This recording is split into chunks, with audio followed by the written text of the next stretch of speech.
अस्सलाम वालेकुम। जी, वालेकुम सलाम। सर ये बताइएगा ये जो रजिस्ट्री और इंतकाल में क्या फ़र्क होता है सर? जी, रजिस्ट्री और इंतकाल में डिफ़रेंस ये आ जाता है कि बेसिकली दोनों जो है रजिस्ट्री और जिसको हम कहते हैं ना रजिस्ट्री सेल डीड और म्यूटेशन दोनों डील करते हैं transaction of the property from one person to other. जी, जी। अब इसमें जो रजिस्ट्रेशन एक्ट है या लैंड रेवेन्यू एक्ट है, लैंड रेवेन्यू एक्ट जो है वो डील करता है जिसमें जो प्रॉपर्टी अर्बन एरिया में फ़ॉल करती है, सॉरी उसमें रूरल एरिया में फ़ॉल करती है, अर्बन में नहीं है। ठीक है, उसकी क्या होती है, उसकी वो डायरेक्ट इंतकाल भी पास हो जाता है जाके हम एडीएलआर या तहसीलदार के पास जाते हैं कि प्रॉपर्टी की ट्रांजैक्शन डायरेक्ट हो जाती है, डायरेक्ट अच्छा, इंतकाल के ज़रिए। चाहे वो एग्रीकल्चर है या वैसे ही कोई प्रॉपर्टी है, जो भी है। जो रूरल एरिया में फ़ॉल करती है, अच्छा, जो रूरल में जो है।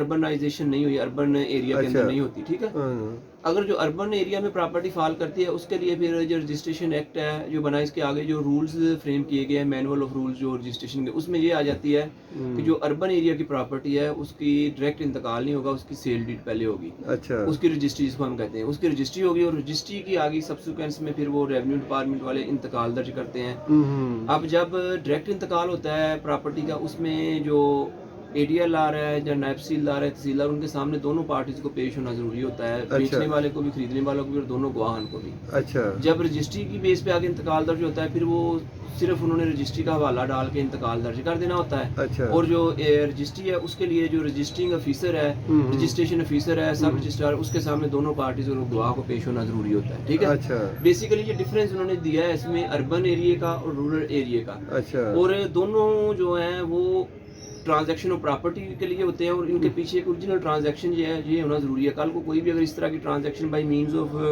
म्यूटेशन हो, by means of sale deed हो, कल को कोई पार्टी, कल को कोई भी उसका जो बेचने वाला सेल करता है या कोई और बंदा भी उसको असेल कर लेता है, सिविल कोर्ट में चैलेंज करता है, तो इसके पीछे जो इनकी बिहाइंड में ट्रांजैक्शन है ना ओरिजिनल, वो साबित करना बेनिफिशियरी को ज़रूरी होती है। ठीक है सर, ठीक है। Thank you sir, thank you.